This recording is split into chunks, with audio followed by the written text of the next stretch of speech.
Aujourd'hui, je vous présente des légendes qui ne possèdent même pas la moindre preuve qu'elles aient jamais existé. La première légende que beaucoup d'entre vous connaissent est la légende de Dracula, le emperador. Vampire is an intelligent, seductive creature that might lure men or women to destruction through their wiles. Dracula is able to live the life of a Transylvanian lord while being a vampire. But where do these 19th century stories of Dracula and vampires come from? Were titillating stories of these Romanian vampires literary inventions? Or do they have a more ancient origin? Scouring tombs and tomes of medieval and ancient Europe, I will attempt to find the true origin of the vampire. In contrast, the vampire appears to be linked to sorcery and witchcraft. In some European cultures at least, a similar shared idea may have existed about a creature that took the form of a deadly nighttime bird. One important concept about the vampire in several iterations is that it consumes human blood or human flesh. Our most ancient sources that deal with the dead's need for blood is none other than Homer. In the Odyssey, Odysseus must travel to the land of the dead to obtain knowledge from the deceased seer, Tiresias. He likewise speaks to the ghost of his mother, Achilles, and Agamemnon. Before speaking to him, they must be allowed to drink the blood of a goat he has emptied into a pit. The blood gives strength to the spirits to recall their life and to speak with him, and they greatly desire it. It is in fact the blood which draws them there, like moths to a flame. Only Tiresias is able to recognize him and speak before drinking the blood, due to his exceptional ability. The vampire likewise must consume blood to maintain its strength. This was not only a literary practice. Chthonic blood sacrifices were occasionally made to dead heroes, typically at the site of their graves at night. There was a widespread belief across ancient Europe that the dead still required food. The Bell Beaker Indo-Europeans were burying people with food as early as 2400 BC. Au 16e et 17e siècle, ils ont commencé à pratiquer cela sur toute personne décédée dont on soupçonnait qu'elle pourrait se transformer en vampire afin de mettre fin au cycle vicieux. Quelques années plus tard, lorsqu'une jeune fille est morte de vampirisme et a mentionné avoir vu l'enfant mort d'un homme du coin, on a découvert qu'il n'avait pas envisagé que si quelqu'un consommait la viande d'une vache morte de vampirisme, il deviendrait aussi un vampire. Le corps a été déterré, trouvé avec tous les signes de vampirisme, et a été décapité, empalé et brûlé. Ensuite, ils ont déterré 40 autres corps, dont 17 montraient des signes de vampirisme, et ont appliqué le remède. Ces actions en Roumanie ont toutes été faites légalement, avec sanctions judiciaires. Les lois en vigueur dans la région établissaient des procédures légales pour traiter le vampire et il existait des professionnels spécialisés dans ce domaine, ce que nous pourrions appeler des chasseurs de vampires. La situation devient encore plus compliquée lorsque des vampires vivants entrent en jeu. Les strigoi. One's death. However, unless you are related to a vampire, you are not nearly as likely to be attacked by one. Because in the surviving accounts, they generally went after family members, often those closest to them. The vampire is also prone to a strange OCD-type behavior found in other beliefs about the dead. So if one fills the grave with many pebbles or other small objects, they would be forced to count them.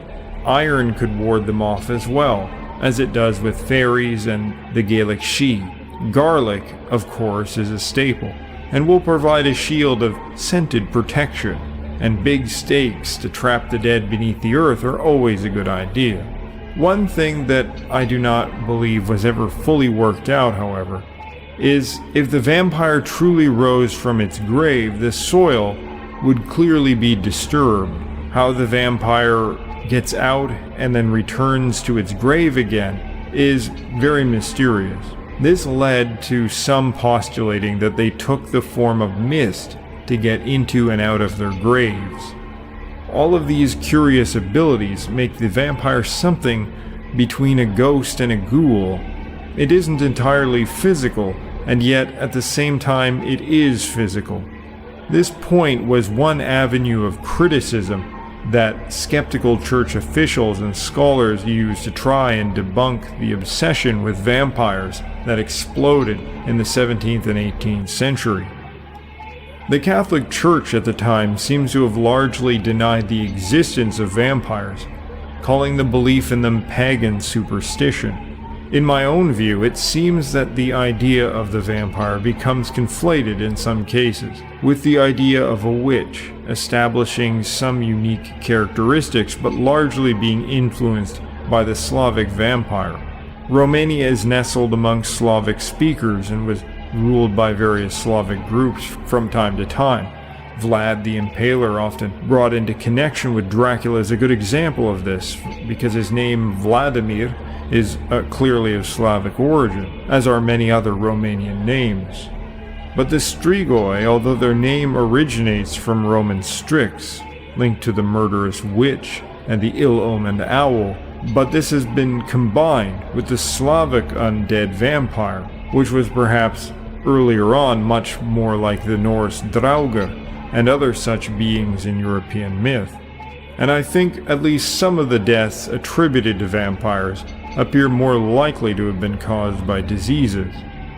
But why were people suddenly obsessed with vampires at this period of time? Because this was an exceptional circumstance.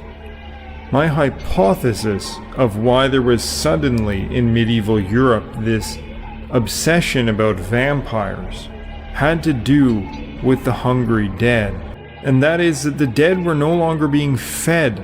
People used to routinely leave offerings to their ancestors. They would visit their grave sites, pour libations for them, leave them small cakes or other things. But the church did away with these practices that had gone on in European peoples for thousands of years. And this cultural change might have caused great anxiety about the state of the dead and about how the dead thought about and would treat the living. And this is in fact why the dead always appeared to the relatives, because it is those loved ones who felt a kind of fear, trepidation, guilt even, so that the dead were not able to rest in peace, at least in the minds of their loved ones. Many people were convinced in the reality of vampires, so much so that they would dig up the graves of their relatives, cut off their heads, drive stakes through them. It is a gruesome task which someone isn't going to undertake easily. Some believe that the idea of the vampire began with people being buried alive. It is also the case that when people die or are killed on battlefields, their nerves and the contraction of muscles can sometimes cause them to sit up or move slightly, something terrifying to witness, very likely connected to the idea of the walking dead. Perhaps there are some vampires out there, but likely the majority of these past cases were the result of an idea and conviction that spread among people far more than vampirism itself. They became obsessed with this idea. It is a frightening warning about how far everyday people are willing to go to enforce an idea, dogma, belief, or ideology which has taken hold of their mind. Time and modernity has not made man more rational thinkers, but rather that he cloaks irrational beliefs in the guise of science or progress or any number of other things which he treats no differently in practice than those who dug up the graves of their fathers to cut their heads off and prevent another vampire attack. But what do you think? Are the vampire legends true? Let me know in the comments below, and be sure to share your vampire stories with us all. Don't forget to give a like, thumbs up, subscribe, and as always, stand tall.